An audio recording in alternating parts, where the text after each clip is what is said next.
주님 여러분 축복합니다. 앞뒤 좌우 옆에 계신 분들과 먼저 인사 한번 나누겠습니다. 오늘 밤에 뵙게 돼서 반갑습니다. 오늘 밤에 뵙게 돼서 반갑습니다. 잘 오셨습니다.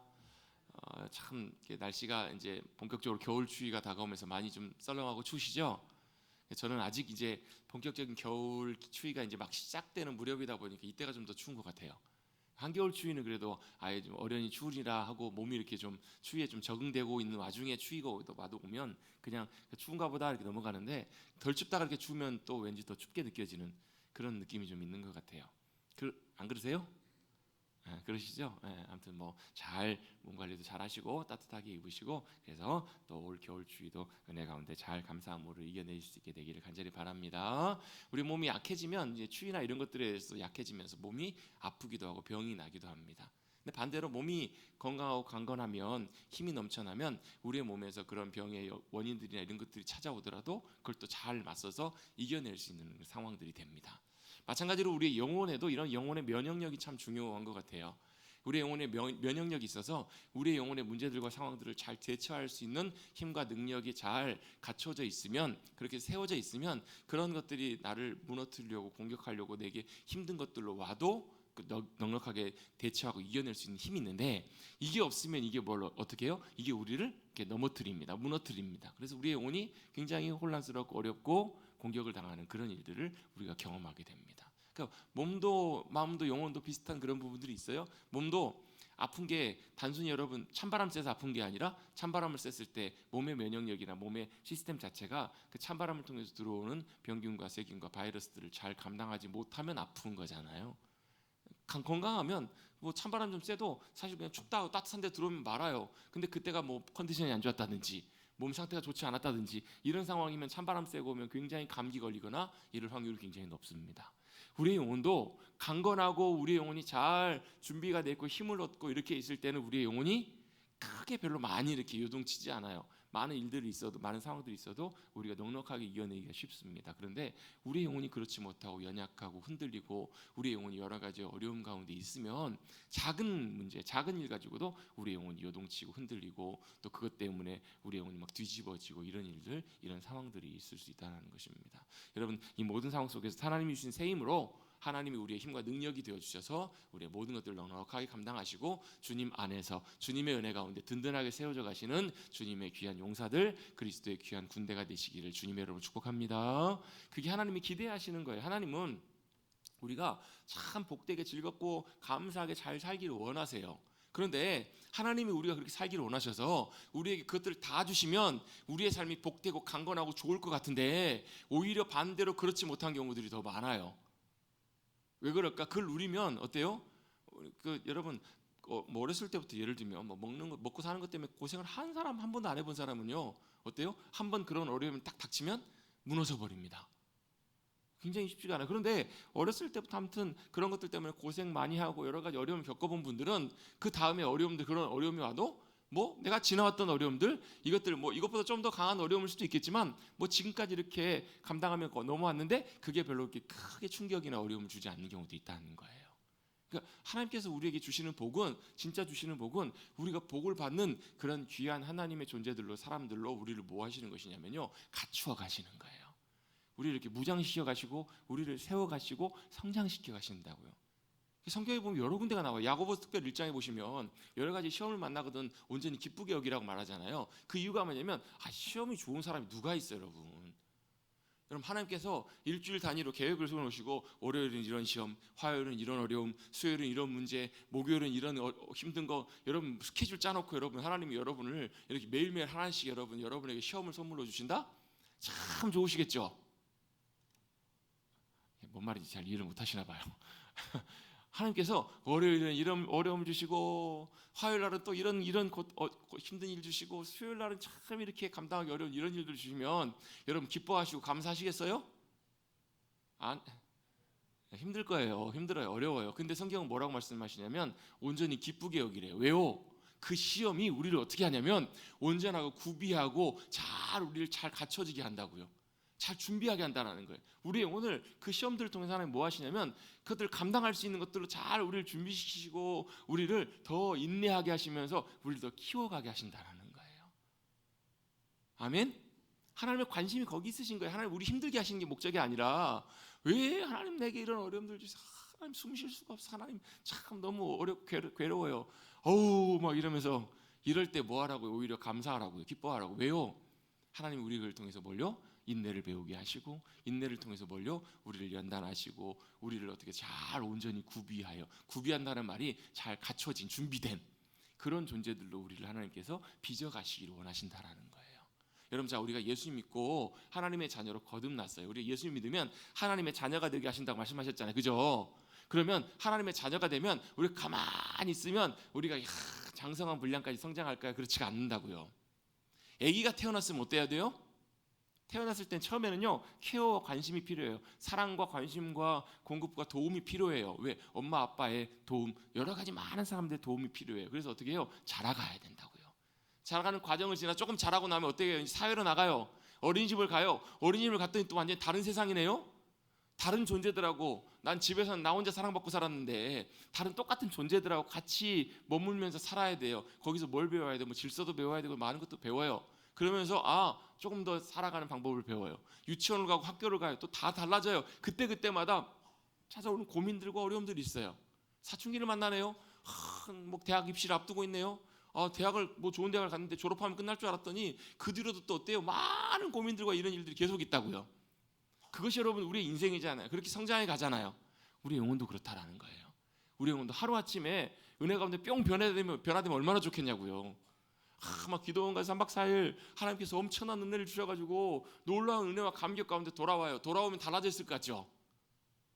막 그런 은혜를 경험하고 집에 돌아오고 현실로 돌아오면요 다시 옛날 모습으로 돌아가요. 물론 그때 그 은혜와 감격이 의미 없는 건 아니에요. 굉장히 우리에게도 중요하고 유익하고 필요해요. 그런데 여전히 그런 은혜와 그런 놀라운 감격을 통해서 우리의 삶이 한순간에 다 변화되는 것은 아니라는 거예요. 여전히 우리 안에 미숙한 것들, 여전히 우리 안에 남아있는 것들 하나하나를 하나님께서 다루어 주시고, 이건 어떻게 마치 금을 연단하는 것처럼 불순물을 제거해 주시고, 어떨 땐 안 되는 건 어떻게 하세요? 여러분 쇠 같은 거 이렇게 잘 안 맞으면 어떻게 해요? 끼워야 되는데 잘 안 맞으면 어떻게 돼요? 망치로 두들겨요. 망치로 두들겨도 안 되면 어떻게 해요? 다시 갖고 들어가가지고 기계로 다시 가공을 해야 된다고, 깎아내고 그래야 맞는다고요.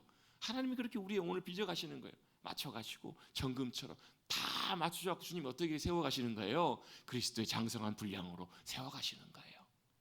그리스도를 머리로 둔 그리스도의 지체로 세워가게 하시고 우리의 영혼을 그렇게 잘 준비시켜 가신다고. 어떻게 해요? 시련을 통해서. 어떻게 해요? 징계를 통해서. 어떻게 해요? 하나님의 다루심을 통해서. 그래서 다윗이 여러분 왕이 된 건 몇 년 만이에요? 10몇 년 만에 왕이 돼요.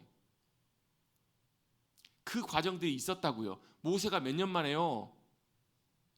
성경에 이제 우리 스데반이었던 설교에서 40년이라고 나와 있는데, 사실 구약에는 40년이라는 표현은 나와 있지는 않아요. 그냥 모세가 120세를 살았고 180세에 부르심을 받았으니까 40세에 왕궁 살고 80세에 광야에서 부르시고 120세 죽었나 보다, 이렇게 스데반이 이제 생각을 했던 거지, 실제로 모세가 뭐 언제 광야로 도망갔는지에 대한 그 연도는 나와 있지는 않아요. 어쨌든 간에 모세가 젊었을 때 광야로 가서 몇 세까지, 80세가 될 때까지 뭐 하는 거예요? 하나님이 그를 준비시키시는 거예요. 그를 겸손케 하시고 깎으시고 다루시고. 왜? 그래야 하나님께 쓰실 수 있으시니까. 쓰실 때까지 하나님께서 모세를 준비시키고 다루셨던 거예요. 그게 뭐예요? 믿음의 과정이에요. 아브라함도 계속 실수했어요. 계속 넘어졌어요. 그런데 어떻게 해요? 아브라함은 하나님을 신뢰했고 하나님은 아브라함을 그렇게 붙잡아 주셔서 인도해 가주신 거예요. 어떻게 해요? 마지막에 하나님이 확인하실 때까지 뭘요? 내가 이제 네가 나를 정말 경외하는 줄 알았다. 네가 아들 이삭보다 나를 더 사랑하는 줄 알았다. 이 고백을 하시고 하나님께서 말할 수 없는 복을 주세요. 천국의, 지옥, 음부의 권세를 이기는 권세를 그에게 주시고요. 하나님이 어떻게 해요? 야, 내가 네 아들 바치라고 했지? 내가 그곳에다가 내 아들은 진짜 너희를 위한 제물로 바칠 거야. 속죄의 제물로. 너희를 구원하고 살리는 그 제물로 바칠 거야. 예수님이 거기서 십자가에 못 박혀 달려 돌아가서 죽으시잖아요. 뭐 하시려고요? 우리에게 진짜 생명을 주시려고 예수님 그것들을 감당하게 하신다. 그 놀라운 은혜와 복을 아브라함이 누리게 된 거예요. 언제요? 그의 믿음이 하나님 안에서 다루어져 가고 그의 마음과 믿음이 준비되어져 갔을 때. 여러분, 우리도 주님께서 선한 손길로 저와 여러분의 삶을 이끌고 인도해 가고 계신 줄로 믿습니다. 어떻게 해요? 빚어가시는 거예요. 토기장인가 그릇을 만들어가는 것처럼. 왜? 우리는 주님이 만드신 바거든요. 우리의 성품을 빚어가시고 우리의 속사람을 만들어가시고 우리의 여러분 그 외모가 중요해요. 여러분 안에 있는 속사람이 더 중요해요. 둘 다 중요해요. 아닌 것처럼 얘기하고 계세요. 외모도 중요하게 생각하시면서 그렇잖아. 외모도 예쁘게 가꾸고 외모도 참 좋아하잖아요. 근데요 속사람이 아름다우면 외모는 같이 따라가더라고요. 속사람이 아름답지 않은데 외모만 갖추는 것은 금방 표시가 나요. 겪어보시면 아시잖아요, 여러분. 여러분 아무리 사람이 좋아 보여도 겪어보고 만나봤더니 속에 있는 사람이 내면이 별로 안 좋아요. 그러면 여러분 어때요? 그분과 관계가 좋지가 않죠. 불편할 수밖에 없죠. 진짜 중요한 건 뭐예요? 우리의 속사람, 우리의 영혼, 우리의 내면의 모습들이 주님이 빚어가심 가운데 빚어져 가고 때때로는 강하게 하실 때 강해져 가고 때때로 주님을 닮아가는 아름다운 모습으로 우리의 삶과 성품이 더 새로워지고 신실한 모습으로 바꿔져 갈 때 하나님이 기뻐하시고 우리의 그 모습을 통해서 예수 그리스도의 향기와 예수 그리스도의 아름다운 모습들을 세상 가운데 드러내는 참 주님이 기뻐하시는 아름다운 영혼들, 아름다운 인생들이 될 줄로 믿습니다. 그게 정말로 우리의 삶을 통해서 원하시는 주님의 의도와 목적과 복이에요. 그게 뭐예요? 그게 복이 되는 거잖아요. 그래서 여러분 그런 사람들은요, 그 사람이 거기 있음으로 말미암아 그곳들이 복돼요.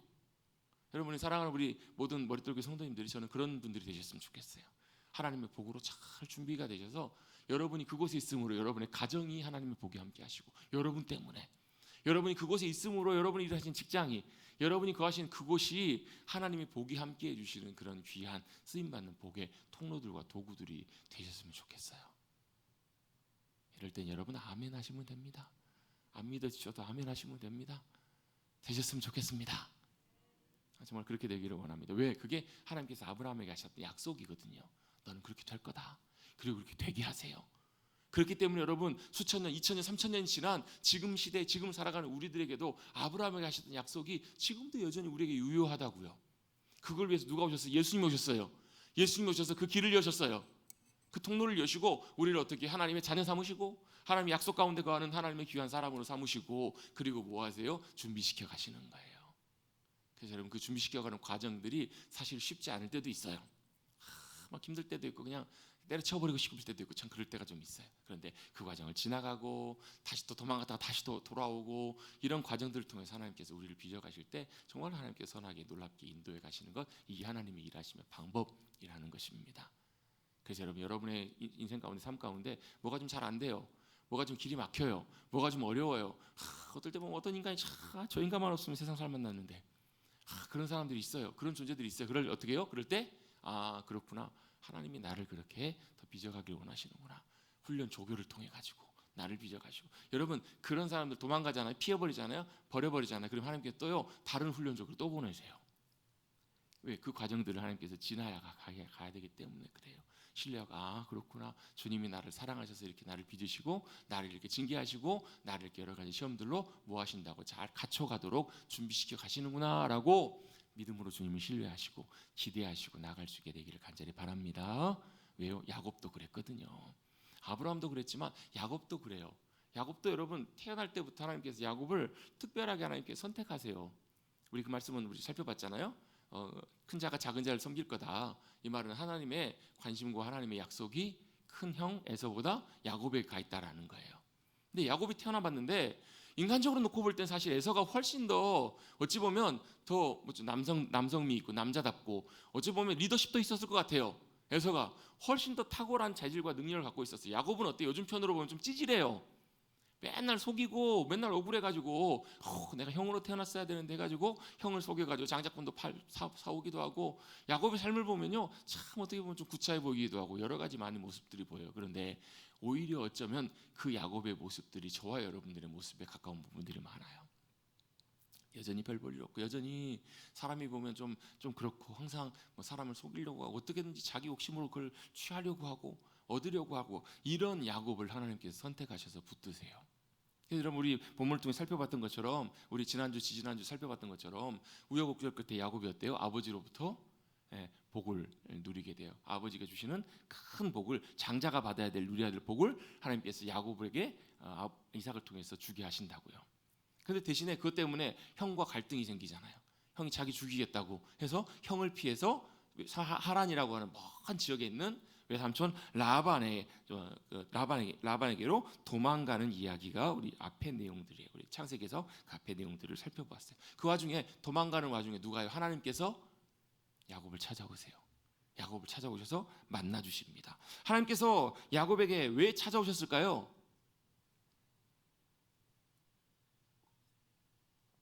하나님이 야곱을 왜 찾아오셨을까요? 하나님도 바쁘신데 왜 사닥다리를 내리셔가지고 잠자고 있는 야곱을 찾아오셔가지고 깨우셨을까요? 하나님이 찾아오신 이유가 무엇이었을까? 하나님의 약속과 뜻을 야곱에게 말씀해 주시려고요. 하나님이 뭘 계획하고 계시고 하나님이 무슨 일을 이루실지를 야곱에게 분명하게 말씀해 주시고 그것을 뭐 하시기 위해서요? 약속하시려고, 그 일을 이루시겠다라고 그걸 말씀해 주시려고 야곱을 찾아오신 거예요. 자, 우리가 여러분 하나님을 만났다, 하나님을 만난다, 이런 만나길 원한다, 만났다 이런 표현을 쓰잖아요, 여러분. 근데 여러분 하나님을 어떻게 만나요? 하나님 영이신데 하나님을 여러분 어떻게 만나셨어요? 물론 여러분 어떤 분들은 하나님을 만날 때 어떤 초자연적인 신비한 어떤 환상이나 뭐 꿈이나 이런 걸 통해서 하나님을 만나신 분들도 계세요. 그런데 여러분 우리가 하나님을 만났다라고 할 때 이 하나님을 만나는 이 경험들은 여러분 초자연적인 경우들도 있지만 그렇지 않은 경우들도 있어요. 어떻게 영이신 하나님을 우리가 만날 수 있을까? 여러분 요한일서에 보면요, 사도 요한이, 예수님의 제자였던 요한이 이렇게 표현해요. 우리가 하나님을 눈으로 봤고 손으로 만졌고 그분과 함께했다라는 거예요. 어떻게 해요? 하나님이신 하나님의 아들이신 예수님이 제자들에게 육신의 모습으로 찾아오셔서 제자들과 3년 동안 같이 계셨잖아요. 그걸 보면서 요한은 이렇게 고백하는 거예요. 진짜 하나님의 아들이신 그분이, 자, 사람의 아들이면 뭐예요? 사람이잖아요. 개의 새끼면 개새끼가 아니라 개입니다. 개예요, 개. 하나님의 아들이신 그분이 오셨어요. 그분은 누구세요? 하나님이시라고요. 하나님의 아들이신 하나님 한 분이신 하나님이 육신을 입고 우리 가운데 오셨기 때문에 어떻게 우리는 하나님을 만날 수가 있었어요? 어떻게 해요? 육신으로. 저와 여러분이 지금 얼굴을 대하고 만나고 얘기하는 것처럼 하나님이신 예수님 육신으로 오셨을 땐 제자들이 만날 수 있었잖아요. 그래서 요한일서 1장에 보면 자기가 그렇게 하나님을 만났다는 거예요. 우리가 하나님을 눈으로 보았고 손으로 만졌다고요. 근데 문제가 있어요. 그때는 좋았는데, 그때는 우리가 하나님을 육신으로 오셨으니까 만날 수 있었는데 그 예수님이 부활 승천하셨잖아요. 부활하신 다음에 승천하셔서 올라가 버리셨어요, 하늘로. 그러면 이제 우리가 육신으로 하나님을 만날 수가 없게 된 거잖아요, 그죠? 그리고 우리 하나님 못 만나네요. 결론, 하나님 못 만난다. 근데 어떻게 해요? 성령님을, 하나님의 영신 성령님을 우리 가운데 보내주세요. 그래서 우리 영혼 가운데 성령님이 찾아와 주시고 만나 주시면 우리 안에 거하시면 우리가 성령님을 통해 하나님을 만날 수가 있게 된 거잖아요. 참 감사할 일이에요. 우리 함께 하시는 성령님을 우리 영으로 만나실 수 있게 되었어요. 그분이 우리 안에 오셔서 뭐 하세요? 말씀하세요. 그분이 우리 가운데 오셔서 뭐 하세요? 빛을 비추세요. 그분이 우리 가운데 오셔서 뭐 하세요? 그분이 오셔서 깨닫게 하세요. 그분이 뭘 깨닫게 하세요? 하나님이 지금 우리와 함께 하신다는 걸 깨닫게 하시는 거예요. 그렇죠? 제자들이 어때요? 성령님이 함께 하시니까 그들이 마치 예수님이 예전에 함께 계셨던 것처럼 그들이 당당해요. 그리고 예수님이 하셨던 것처럼 똑같이 죽은 사람을 향해서 선포하고요, 못 걷는 사람을 향해 선포해요. 왜요? 성령님이 그들과 함께 하신 걸 통해서 하나님이, 예수님이 자신들과 함께 하시고 계신다는 사실을 그들은 너무나 분명하게 알았거든요. 똑똑하게 알았거든요. 성령 충만함 가운데. 그래서 여러분 우리도 성령 충만함의 은혜를 경험하면요, 뭘 알아요? 성령님을 통하여 하나님이 우리와 함께 하시는구나라는 걸 안다고요. 그럼 어때요? 두려울 것이 없어라. 다들 못 믿는 표정이세요. 여러분 하나님이 우리와 함께 하시는데 두려울 게 뭐가 있어요? 그렇지 않으세요? 여러분 하나님이 우리와 함께하고 계시는데 염려할 게 뭐가 있냐고요. 물론 여러분 그래도 염려가 돼요. 그렇죠?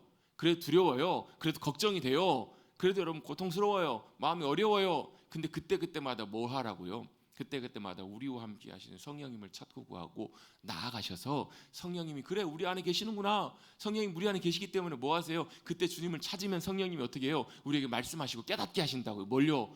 주님 우리와 함께하고 계신다고. 그리고 주님이 우리의 힘과 능력과 도움이 되어 주신다고. 그리고 뭐예요? 그때마다 우리에게 필요한 말씀들을 깨닫게 하시고 들려주신다고요. 빛이 비춰져요. 그럼 어떻게 돼요? 우리의 마음이 환하게 밝아져요.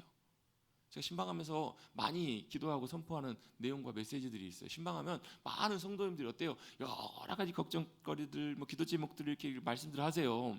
근데 그것들이 다 뭔지 아세요? 마음의 염려들이에요. 마음의 염려와 걱정이 가득 들어가 차 있는 거예요. 여러분, 마음의 염려와 걱정이 가득 들어가 차 있으면요, 어떤 일이 벌어지냐면 우리의 영혼이 마치 먹구름이 낀 것처럼 어두워요. 깜깜해요. 아주 오래전에 제가 한 20년 전쯤에 17년 전쯤에 어떤 가정을 신방을 했는데, 그분이 약간 정신적으로 약간 좀 어려움을 겪고 계신 분이셨어요. 약간 우울증도 좀 있으시고요, 약간 영적으로 좀 좋지 않는 그런 상황에 있는 분이셨어요. 제가 한참 설명을 하고 말씀을 드리는데 그분이 잘 이해가 안 되셔서 제가 어떻게 했냐면 일어나가지고요, 그 방에 있는 커튼을 확 쳐버렸어요. 걷어버렸어요. 여러분, 그렇잖아요. 사람이 여러분 굉장히 좀 정서적으로 좀 우울하고 여러 가지로 좀 막 그런 분들 같은 경우에는 이제 방에도 불도 잘 안 켜놓고 그런 경우들도 좀 종종 있거든요. 제가 설명을 드리면서 빛으로 오신 예수님, 우리 성도님 심령 속에 주님이 함께 하셔서 빛을 비춰주셔야 된다고, 그래야 어둠이 떠나간다고 이해를 잘 못하시길래 제가 일어나가지고 커튼을 확 쳐버렸어요. 그랬더니 빛이 밖에 햇빛이 쫙 지방으로 들어오는 거예요. 제가 여쭤봤어요. 커튼 치니까 밝아지죠? 그렇대요. 그래라, 그래야 된다고. 우리의 영혼의 커튼이 걷어져야 된다고. 그럼 빛이신 주님이 우리 사랑하는 성도님의 심령을 밝게 비춰줄 거라고. 그리고 기도했더니 마음이 편해졌대요. 마음이 좋아졌대요. 왜요? 빛이신 주님이 그 공간 가운데, 그 마음 가운데 찾아가 주셨으니까요. 여러분, 그 빛이요, 여러분 세상에 제일 밝은 랜턴을 갖고 여러분의 마음에다 비춘다고 비춰져요, 안 비춰져요? 안 비춰져요. 그건 여러분 그런 빛으로 비출 수 있는 거 아니잖아요. 여러분, 우리의 마음에는 누가요? 빛이신 주님께서 성령님을 통하여 우리 가운데 오셔서 빛으로 역사해 주실 때만 우리의 영혼이 밝아져요. 우리의 영혼이 빛이 비춰진다고요. 성령님이 하시는 역사가 그거예요. 우리 깨닫게 하세요. 그 빛을 비추세요. 어둠이 사라지게 하세요. 때때로 뭘 하세요? 하나님의 말씀을 우리의 심령 속에 들려주세요. 그리고 어떻게 해요? 하나님이 주시는 놀라운 평안과 따뜻한 사랑이 우리 가운데 채워지는 걸 경험하게 해주세요. 그게 주님이 우리 가운데 오셔서 하신 역사예요. 주님의 사랑이 무엇인지를 알게 돼요. 여러분, 그 사랑이 보여요, 안 보여요? 여러분, 남자가 여자를 사랑해요. 사랑이 보여요, 안 보여요? 안 보여요. 사랑이 보인다고 하시는 분들은 좀 이상한 분이에요. 사랑은 안 보여요. 육신의 눈으로 안 보이죠, 그죠? 참, 사랑은 안 보인다고요. 사랑은 안 보이는데 사랑이 있어요, 없어요? 있어요. 사랑이 중요해요, 안 중요해요? 제일 중요해요. 그래서 여러분, 중요한 것들은 눈에 안 보이는 것들이 훨씬 많아요. 사랑은 눈에 안 보이지만요, 이 우리가 사랑한다는 걸 알아요. 우리의 마음으로, 또 우리의 삶으로, 행동으로 안다고요. 주님의 사랑이 우리 가운데 있을 때 사랑은 보이지는 않아요. 근데 성령님이 우리 그 사랑을 알게 하세요. 깨닫게 하세요. 우리가 여러분, 하나님께서 우리를 얼마나 사랑하시는지 그 사랑을 알게 되면, 깨닫게 되면 내가 얼마나 큰 하나님의 사랑을 받고 살아가는지를 알게 돼요. 여러분, 한번 여쭤보겠습니다. 여러분, 하나님이 여러분 참 사랑하시고 여러분이 하나님의 참 큰 사랑 받고 살아가고 계신다는 걸 아세요? 믿으세요? 안 믿어지세요? 성령님께서 깨닫게 해주시고 경험케 해주시기를 간절히 바랍니다. 세상 사람들이 다 나를 무시하고 사람들이 나를 인정하지 않는 것처럼 보여도, 온 세상 사람 날 버려도 주 예수 안 버려 끝까지 나를 돌아보시네. 왜? 사랑하시니까. 주는 저 산 밑에 백합, 빛나는 새벽별처럼 나를 함께 하시고 나를 사랑하시고 밝게 비추시고 역사하시는 그 주님, 그것들을 성령님께서 깨닫게 하신다고요. 복음서 찬양 중에 그런 찬양이 있어요. 나 알지 못해도 나 고백하리라, 그 사랑이란 찬양인데요. 그 사랑 얼마나 아름다운지, 그 사랑 얼마나 나를 부욕해 하는지, 그 사랑 얼마나 크고 놀라우신지를, 그 사랑 얼마나 나를 감격하게 하는지, 성령님이 그 사랑을 내게 알게 하시면 그 사랑이 얼마나 귀하고 감격스러운지를 알게 돼요. 사랑하는 성도님들, 성령님께서 우리 가운데 함께 하시고 깨닫게 하시고 보여주셔서 하나님의 큰 사랑, 그 사랑이 얼마나 크고 놀랍고 감격스럽고 귀한지, 세상과도 바꿀 수 없는 그 사랑의 큰 감격과 은혜를 누리실 수 있게 되기를 간절히 바랍니다. 그게 주님을 만나는 거라고요.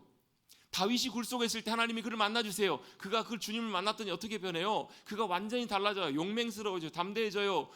새벽을 내가 깨우리라. 지금 자기가 죽게 생겼는데 그걸 까불다가 잘못하면 잡혀 죽으면 어떻게 하려고? 아랑곳하지 않아. 내가 주님을 높이리라. 내가 만민 중에 주님을 찬양하고 높이겠습니다. 왜요? 그가 주님을 만났기 때문에 그래요. 그리고 여러분, 우리가 주님을 만날 때 또 중요한 한 가지, 중요한 하나가 있는데, 그게 바로 뭐냐면 주님의 말씀 음성을 듣게 돼요. 나에게 하시는 주님의 말씀을 들어요. 무슨 말씀이요? 내 안에, 내 영혼 안에 그 음성이 또렷하게 주님의 음성을 들을 때 내 영혼이 울려요. 아, 그렇구나. 같이 한번 해보십시다. 아, 그렇구나. 그래, 맞아. 이게 여러분, 하나님께서 우리 영혼 가운데 말씀하실 때 우리 영혼이 반응하는 그런 반응들이에요. 아, 맞아, 그래. 아, 그렇네요, 주님. 네, 주님, 그렇습니다. 아멘. 이렇게 고백하게 된다고요. 이게 주님이 우리에게 말씀하시는 말씀을 우리가 들었을 때 일어나는 일들이에요. 뭘 말씀하시는가? 무슨 말씀을 하시는가? 하나님이 우리에게 뭘 말씀하세요? 여러분 분명하게 몇 가지를 알고 계시면 돼요. 내가 하나님이다라는 거예요. 하나님이 어떤 분이신지, 하나님 전능하신 하나님, 하나님 우리 아버지 하나님, 하나님이 우리의 목자 되신 하나님, 우리의 삶을 붙드시고 인도하신 하나님, 크고 위대하신 하나님. 또 뭐가 있을까요? 여러분 한두 개가 아니에요. 그것들을 우리에게 말씀해 주세요. 내가 너희 하나님 아버지다. 내가 너희 여호와 하나님이다. 여러분 그 음성만 우리가 제대로 들어도 여러분 우리의 영혼이 달라져요. 아멘. 그것들을 주님께서 말씀해 주세요. 하나님 누구신지, 그리고 하나님이 무엇을 하기를 원하시는지, 뭘 하실 것인지를 우리에게 말씀해 준다고요. 그 주님이 우리와 함께 하시면서 뭘 하실지, 여러분 이게 이 패턴이 야곱에게 베들레헴에 찾아오셔서 사천 말씀한 패턴하고 똑같아요. 기억나시죠? 야곱에게 찾아오셔서 나는 누구라는 거예요? 아브라함의 하나님? 이삭의 하나님? 너희 하나님이다. 내가 너희 하나님이라는 거예요. 오, 하나님이시구나. 야곱이 그걸 인식해요. 그리고 뭘 말씀하세요? 하나님께서 야곱을 통해서 하실 일들을 말씀하세요. 내가 너를 부욕해 할 것이고, 내가 너를 약속하신 그 내용들을 다 이루실 때까지 떠나지 않게 하실 거라고, 돌아오게 하실 거라고. 하나님이 뭘 말씀하시는 거예요? 계획과 뜻을 말씀하시는 거예요. 여러분 내가 기도할 때 답답해요. 내가 기도할 때 해결이 안 돼요. 내가 기도할 때 그 문제에 대한 답이 안 나와요. 응답 안 하시는 것 같아요. 그건 하나님께서 여러분 우리의 응답은 여러분 뭐냐면, 하나님이 우리가 이걸 구했을 때 이걸 주시는 게 응답이 아니라, 이걸 하나님께서 어떻게 하실지 우리에게 말씀해 주시는 것, 그걸 듣는 것이 응답이에요. 여러분 이게 굉장히 중요해요. 하나님께서 내가 이게 필요한데 이걸 구하는데 하나님이 어때요? 뭐라고 말씀하시죠? 내일 줄게. 그럼 이게 응답이라고요. 예? 이게 아니고 이거 줄게, 이게 하나님의 응답이라고요. 그래서 여러분 하나님의 응답은 우리가 기도하고 간구하는 것에 대해서 하나님이 뭘 하실지 어떻게 하실지를 우리에게 말씀해 주시고, 우리가 그 말씀을 듣고 응답을 듣는 것, 그게 여러분 응답이라고요. 왜? 그러면 반드시 주님이 이루시니까요. 야곱에게 하나님께서 그 복을 말씀하세요. 약속을 말씀하세요. 내가 널 떠나지 아니하고 이것들을 다 이루게 할 거라고, 가는 곳마다 내가 너와 함께 할 거라고 그렇게 약속하시고, 그 베델의 주님을 만난 야곱이 어때요? 길을 옮겨 떠났더니 참 놀랍게도 하란 땅에 도착하고 누굴 만나요? 라헬을 만나잖아요. 여러분 가본 적도 없어요. 지도도 지금이야 주소만 있으면 다 찾아가잖아요. 주소 몰라도 여러분 요즘 그 흥신소 이런데 탐정 이런데 해가지고요, 돈 주면 어떻게든 다 찾아내더라고요. 다 알려주잖아요. 다 알려줘요. 근데 그것도 없어요. 가본 적도 없고 어디로 가야 될지도 몰라요. 어떻게 될지도 모르는 막막한 인생 가운데 놀랍게 어떻게 해요? 하나님이 순적하게 만나게 해주시는 인도하심의 은혜가 함께 해주시잖아요. 그게 바로 하나님의 은혜이고 인도하심이에요. 주님 만날 때 놀랍게 이런 은혜와 복을 누리게 하시는 거예요. 주님이요. 삼촌 라반의 집에 도착합니다. 그리고 나서 그의 삶에 다시 새로운 한 장이 다시 시작합니다. 하나님은 적절하게 도착하게 하시고 순적하게 만나게 하시는 은혜를 허락해 주세요. 또 거기서 뭘요? 사랑에 빠지고 가정을 이루게 하신다는 거예요. 사랑할 여인을 만나서 가정을 이루게 하십니다. 그래서 며칠 동안요? 7년, 며칠이 아니라 7년 동안, 7년을 수일같이 하루같이 여기며 살아요. 그게 사랑의 힘이라고요. 사랑하니까 7년을 수고해도, 여러분 7년을 제가 말씀 준비하다가 갑자기 그런 생각이 들어요. 7년을 연봉으로 계산해 보면 얼마나 될까? 얼마였을까요? 아마 야곱이 열심히 일했고, 또 야곱이 양을 치는 일을 하면서도 아마 관리자 좀 하지 않았을까? 과장급 한번 쳐봅시다. 연봉으로 치면 1년 연봉이 한 못해도 한 3, 4천 이상은 잡아야 되지 않을까 싶어요. 제 생각에는 그냥 4, 5천 된다고 치면 7년이면 얼마요? 최소한 몇 억이에요. 사랑하니까요, 몇 억을 받아야 될 그걸 기꺼이 감당을 하고 라헬을 위해서 7년을 그렇게 헌신하고 수고하더라는 거예요. 이 야곱의 이 말씀들이 왜 그가 사랑하는 까닭에 7년을 며칠같이 여겼더라, 이게 성경에 왜 기록이 되어 있을까요? 사랑하면 그렇게 된다는 거예요. 사랑하면 7년이 하루 같고, 그래서 주님이 1000년이 하루 같고 하루가 1000년 같다는 말씀은, 주님은 사실 영원한 초월적인 하나님이시라는 것을 표현하는 표현이에요. 시간에 구애받지 않으신 하나님. 근데 또 그 의미 안에는 뭐가요? 하나님은 우리를 사랑하셔서 1000년을 하루처럼 기다리시고 하루를 1000년같이 기다리시는 분이시라고요.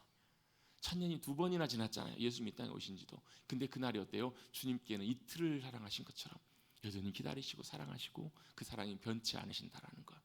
사랑하시면 합니다. 제가 작년에 모 교회 가가지고 설교를 하면서 설교 제목이 그거였어요. 사랑하면 합니다. 무슨 말이냐면요, 헌신 예배 설교였는데요, 우리는 헌신의 조건과 동기를 여러 가지, 우리 헌신하면 하나님께서 복 받습니다, 헌신하면 우리 하나님께서 기뻐하십니다, 이렇게 보통 많이들 나눠가지고 동기부여를 많이 해요. 근데 곰곰이 생각해 보니까 사랑하면 7년이 하루 같잖아요. 우리가 하는 모든 헌신과 순종과 봉사의 동기가 뭘로부터요? 하나님을 사랑하는 사랑에서부터 시작하면 그것이 기쁨이 되겠더라고요. 그게 수고가 아니고 괴로움이 아니고 기쁨이겠더라고요. 근데 이게 없으면 어때요? 내가 왜 그 생활을 하는가? 뭘 기대하게 되냐면 보상과 대가를 기대하게 돼요. 하나님 내가 요만큼 했으니까 요만큼 주시겠지. 사랑하면요, 하나님 요만큼 안 주셔도 상관없어요. 왜? 하나님이 내가 사랑하는 분이니까. 엄마가 그렇잖아요. 자식에게 뭔 대가. 요즘은 그래도 엄마들도 나중에 키워놓고 나중에 청구하더라고요. 내가 요만큼 키워놨으니까 너 요만큼 보상해. 근데 그게 아니잖아요. 사랑하면 기꺼이 다 내어주는 거. 예수님 이런 말씀하시잖아요. 친구가 친구를 사랑할 때 뭘요? 최고의 사랑은 목숨까지 내놓는 거라고. 예수님이, 하나님이 아들 예수 그리스도의 목숨까지 우리를 위해서 내어주시면서 그 사랑을 보여주시잖아요. 그게 로마서 5장에 보면 나와요. 확증하셨다고. 그게 증거라는 거예요. 저 십자가가 하나님 우리를 사랑하신 증거래요. 믿으세요? 왜요? 여러분을 위해서, 저와 여러분을 위해 죽어주셨거든요. 예수님이요. 목숨까지 내놓으시면서 사랑해 주셨거든요. 심장까지도 모든 걸 다 내어주시면서 사랑해 주셨기 때문에 사랑이 그걸 가능하게 한다는 거예요. 아멘. 야곱은 그렇게 사랑해서 7년을 라헬을 위해서 수고합니다. 근데 야곱도 늘 사람을 속였지만 야곱도 좀 순진하고 좀 어리석었던 것들이 있는 것 같아요. 그래서 삼촌 라반에게 똑같이 속습니다. 누굴요? 라헬을 달라고 했는데 누구를 줘요? 언니 레아를 줘요. 아마 좀 표현하기 좀 그렇지만 레아는 조금 외모나 이런 부분들이 별로 이렇게 좀 동생보다는 좀 못했던 것 같아요. 그래서 아빠가 아무리 생각해봐도 이 레아는 답이 없는 것 같지 않았을까. 그래서 어떻게요? 조카를 속여가지고 레아를 먼저 결혼을 시키고, 야, 우리나라 우리 지역 법은 그래. 그러면서 언니를 먼저 보내야 돼. 그리고 만약에 네가 라헬을 그래도 얻고 싶으면 7년을 더 수고해. 몇 년을요? 도합 14년을 야곱이 수고하게 하는. 야곱이 뭐 한 거예요? 삼촌한테 속은 거죠. 뒤통수를 맞은 거죠. 여기서도 우리가 하나 생각해 볼 수 있는 것이 하나 있어요. 이 과정들을 하나님께서 어찌 보면 알고 계셨을 거라 생각이 들어요. 야곱은 이름의 뜻부터 속이고 그 사람들 거짓말을 많이 했던, 그래서 결국 형의 이제 그것도 빼어서 온 거잖아요. 그래서 제가 말씀드렸습니다. 큰 하나님의 그림 안에서 거짓말이 정당화되는 것이 아니라 그 모든 과정들 통해서 하나님께서 하나님의 큰 계획과 뜻, 하나님의 일들을 주님이 주권적으로 이루신 사건이었다고. 근데 그렇다고 해서 거짓말이 정당화되는가? 그것은 아니에요. 야곱이 형을 속인 것은 속인 거예요. 그렇죠. 지금까지 사실 야곱이 그렇게 살아왔어요. 자기 방법으로 형을 속여서 팥죽으로 장자권을 사고 아버지를 속여가지고 그렇게 살아왔어요. 근데 그것이 하나님 원래 기뻐하시는 방법은 아니에요. 그걸 어떻게 해요? 그가 자기가 이제 배우고 깨닫는 거예요. 자기가 속이고 살다가 속임을 당해보면서, 속임을 당한 것이 이런 거구나. 뒤통수를 맞는 것이 이런 것이구나. 하나님이 그에게 어찌 보면 배우게 하시는 거예요. 대가를 지불하고. 여러분, 우리도 그렇습니다. 우리에게는 연약한 모습들이 있어요. 우리에게 부족한 모습들이 있어요. 하나님은 뭐 하기를 원하세요? 우리가 그 모습에서부터 하나님이 더 기뻐하시는, 하나님 닮아가는 주님의 형상으로 변화되기를 원하세요. 그럼 어떻게 해요? 배워야 돼요. 그래서 때때로 뭐가 필요해요? 대가 지불도 필요해요. 때때로 우리가요, 어떨 때는 우리도 그대로 했던 대로 그대로 당하면서, 표현이 좀 그렇지만 당하면서 뭘 배우는 거예요? 하나님 우리 미워서가 아니라, 야, 그게 아니야. 그게 내 방법이 아니야. 그게 내 길이 아니야. 그게 옳은 의의 길이 아니야 라는 것을 하나님이 어떻게 해요? 실제적으로 경험하게 하시는 거예요. 야곱은 어찌 보면 삼촌한테 속으면서 그걸 배웠던 것 같아요. 그렇구나. 잘못된 길들 선택하면 그 순간은 내가 이긴 것처럼 보이지만 결국 그것이 진짜 좋은 방법이 아니구나. 그리고 나도 똑같이 당한다. 대가를 지불하고 14년이라는 인생의 시간을 통해서 그것들을 배워가게 하세요. 야곱이 조금씩 변화되어가는 것을 보게 돼요. 나중에 보면요. 우리 삶도 마찬가지입니다. 그런 과정들을 통해서, 내가 했던 것들을 통해서 변화되어가는 그런 일들을 하나님은 기대하고 계신다라는 거예요. 그 과정을 통해서 우여곡절 끝에 이제 야곱이 드디어 결혼을 해서 가정을 이루게 되었습니다. 자신의 뜻대로 되었어요? 안 되었어요? 되었어요? 안 되었어요? 됐나요? 안 됐나요? 아니, 제가 여러분 너무 어려운 질문을 드렸나 봐요. 선택지가 두 개예요. 됐나 안 됐나? Yes or no? 저희 막내가 맨날 제일 많이 하는 말이 이거예요. No, no. 어디서 영상에서 보고요. No, no, no. 맨날 이래요. 그래서 맨날 할머니도 그렇고 엄마 아빠도 그렇고, 야, 너는 no가 아니라 yes를 좀 배워라.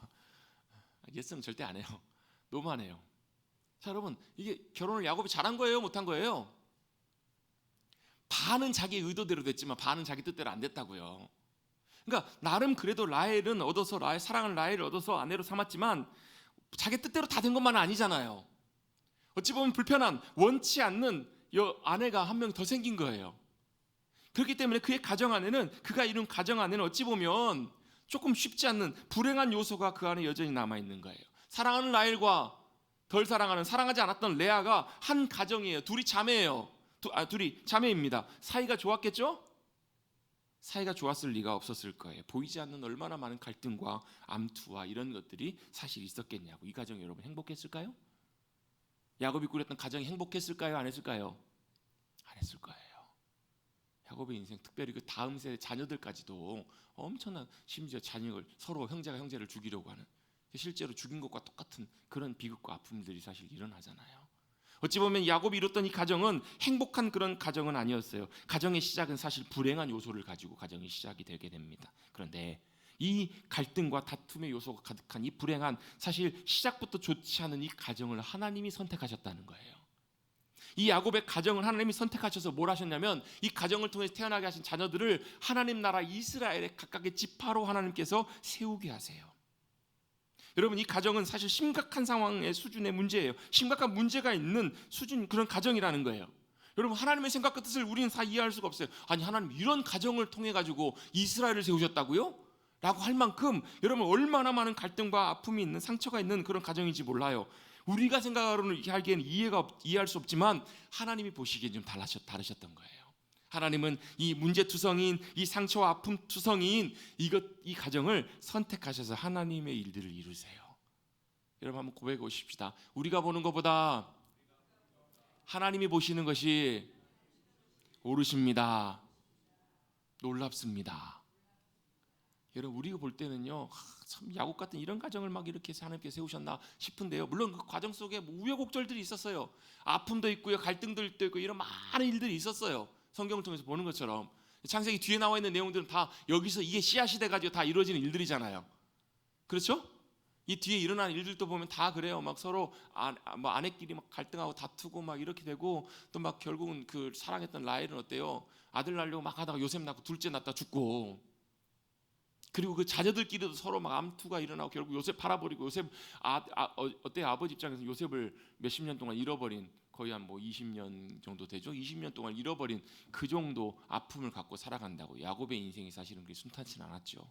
아픔과 갈등들이 있었죠. 그런데 나중에 야곱의 인생이 마무리되었을 때 그는 물론 비록 자신의 인생이 참 험난한 삶을 살았습니다라고 하지만, 창세기를 마무리하는 49장이나 이런 데 보면요, 야곱에게 하나님께서 엄청난 은혜와 복을 주셨던 걸 알게 하세요. 그리고 그를 통해서 그 후손들을 축복하고 그들이 뭐가 돼요? 이스라엘이 되잖아요. 그리고 우리 볼 때는 우리의 살아가는 가정, 우리의 모습들 볼 때 좀 참 뭐 어떤 면에서는 참 복되고 감사할 일도 있지만, 한편으로는 어때요? 어떤 부분들에 있어서는 갈등도 있고 참 어려운 부분들도 가정마다 있을 수 있어요. 그런데 하나님의 선택은 완전하시다고요. 그리고 그 갈등과 그걸 통해서 하나님은 그 야곱의 가정을 선택하셔서 하나님의 일들을 이루어가는 것을 보게 하신다라는 거예요. 그것이 뭐라고? 하나님의 은혜라고요. 여러분, 복은 우리가 잘나서가 아니라 뭐가요? 전적인 하나님의 은혜 때문에 우리에게 복을 주시는 거예요. 우리가 대단해서 그런 것이 아니라, 우린 여전히 허물 많고 부족하지만 하나님의 주권적인 선택과 하나님의 행하심으로 그 복이 은혜 가운데, 우리 가운데 임하게 되는 거예요. 복잡한 가정사, 그래서 늘 속이고 거짓말하는 그들을 통해서도 하나님께서는 하나님의 계획과 뜻을 놀랍게 이루어 가시더라는 거예요. 하나님의 은혜인 줄로 믿습니다. 그리고 그 은혜가 우리 모든 가정마다 함께 하시기를 주님의 이름으로 축복합니다. 그래서 하나님께서 놀라운 주님의 일들을 이루어 가시도록 그렇게 우리는 기대하는 거예요. 자, 하나님이 오늘 본문에 보시면 31절입니다. 하나님이 뭘 보셨는가? 그 가정을 보시면서 첫 번째 보셨던 게 바로 뭐냐면, 뭘 보셨죠?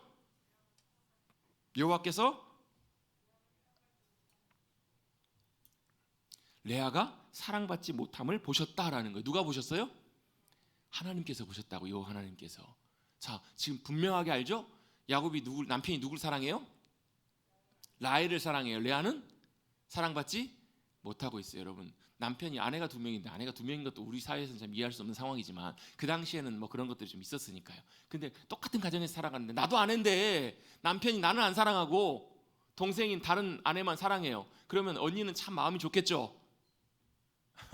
마음이 참 즐거울까요? 매일매일이 아마 지옥과 같은 그런 삶을 살 거예요. 매일매일이 고통스러울 거라고요.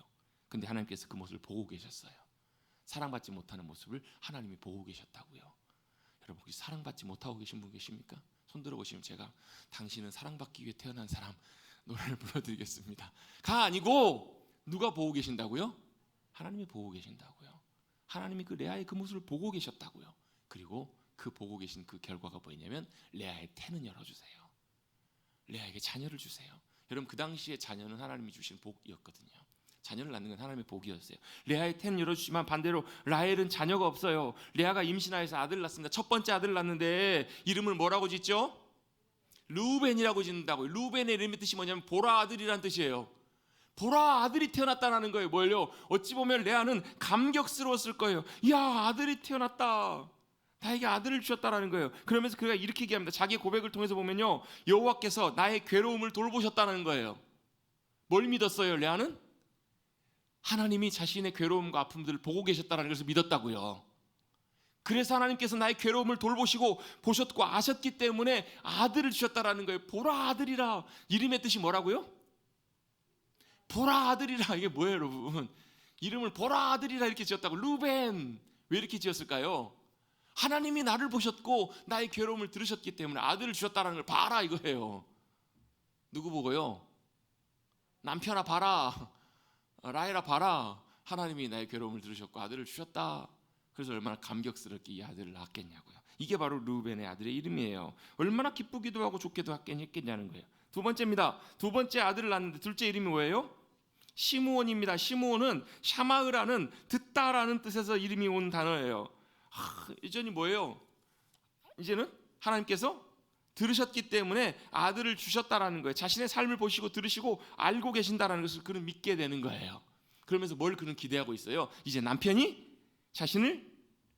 나를 사랑하리로다. 우리 루벤을 낳고 32절에 보시면 뒷부분에 이제는 내 남편이 나를 사랑하리로다 이런 기대를 갖잖아요 레아가. 근데 아직 그 사랑이 다 돌아온 것 같지는 않아요. 왜? 둘째를 낳고도 여전히 그런 마음을 갖고 있거든요. 하나님께서 내가 사랑받지 못함을 들으셨으므로 이 아들 또 주셨다. 그가 이렇게 고백하잖아요. 그죠? 큰아들 낳고도 아직 사랑을 못 받고 있는 거예요. 그래서 시므온이라고 이름을 지어요. 참 이름도 자신의 인생을 다 담아서 이름을 짓고 있어요. 셋째 아들 낳습니다. 셋째도 하나님께서 아들을 주셨는데 아들의 이름을 뭐라고 짓냐면 레위라고 있습니다. 레위. 여러분 레위는 많이 들어보셨죠? 레위의 이름의 뜻이 뭐냐면 연합하다라는 말이에요. 연합하다. 이제는 남편이 나와 함께 연합할 것이다. 사랑으로 하나 될 것이다. 여전히 갈구하는 그런 마음을 보게 돼요. 그의 이제 이름을 뜻을 보면서 연합을 기대하고 있습니다. 넷째를 낳았습니다. 넷째 이름이 뭐죠? 유다라고 이름을 짓습니다. 유다, 야다라는 단어에서 온 단어인데요. 이 단어는 무슨 단어냐면 찬송하다, 높이다, 감사하다 이런 뜻이에요. 그가 누구 때문에요? 자, 35절 한번 같이 한번 읽어보시겠습니다. 시작. 그가 또 임신하여 아들을 낳고 이르되 내가 이제는